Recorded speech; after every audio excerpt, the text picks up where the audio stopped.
আজকে ঘোষণা হবে।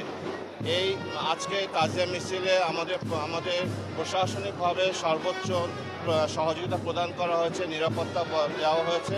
আমরা আশা রাখি বিগত বৎসরে এই বৎসরও আমরা সম্পূর্ণ নিরাপত্তা বলয়ের মধ্যে থেকে, সম্পূর্ণ ভাব গাম্ভীর্যের মধ্যে থেকে আজকে তাজিয়া মিছিল শেষ করতে পারবো। এই জন্য আমরা আমরা মাননীয় প্রধানমন্ত্রীকে এই তাজিয়া মিছিলের সার্বিক নিরাপত্তা প্রদান সহযোগিতা করার জন্য ওনাকে আন্তরিকভাবে সম্প্রদায়ের পক্ষ থেকে, সকলের পক্ষ থেকে ধন্যবাদ জানাচ্ছি এবং আমাদের এই ঐতিহ্যগত তাজিয়া মিছিল যাতে আগামীতে সুন্দরভাবে সম্পন্ন হতে পারে এই জন্য আশাবাদ ব্যক্ত করি।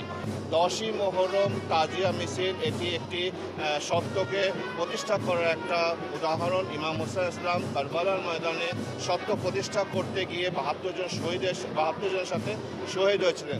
সেই সত্য এবং ওনার বিজয়কে প্রতিষ্ঠা করার জন্য প্রতি বছর 10ই মুহররম উদযাপন করা হয় এবং এই 10ই মুহররম যে শিক্ষা হচ্ছে সত্যের বিরুদ্ধে, সত্যকে নিয়ে এগিয়ে যাওয়া, অন্যায়ের বিরুদ্ধে মাথা নত না করা, এই প্রতিষ্ঠা যাতে সমাজে প্রতিটি স্তর হতে পারে এবং দেশ ও জাতি যাতে এই সত্য প্রতিষ্ঠা নিয়ে এগিয়ে যেতে পারে, এই তাজিয়া মিছিল তা প্রকাশ করছে।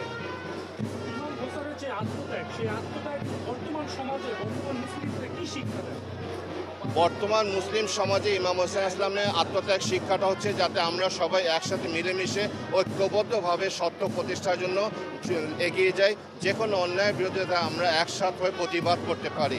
এই শিক্ষাটা আশুরার তাজিয়া মিছিল দিয়ে থাকে। ধন্যবাদ। আপনার কাছে আরেকটা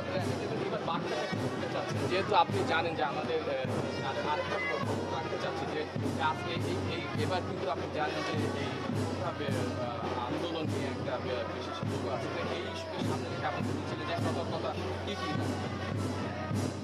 যে 10ই মুহররম উপলক্ষে তাজিয়া মিছিল যে বের হচ্ছে এটাতে সম্পূর্ণ নিরাপত্তা আমাদের দেওয়া হয়েছে। এর মাঝখানে কিছু বৈরী আবহাওয়া ছিল এবং এর সাথে সাথে বৈরী পরিবেশও সৃষ্টি হয়েছে। তো আমরা আশা রাখি যে এই তাজিয়া মিছিলে এই ধরনের কোনো বৈরী পরিবেশ বা কোনো ধরনের সংঘর্ষ বা কিছু আমরা হবে না। সবাই ধর্মীয় অনুষ্ঠানটা সুন্দর শান্তিপূর্ণভাবে এগিয়ে দেওয়ার জন্য সহযোগিতা করবেন।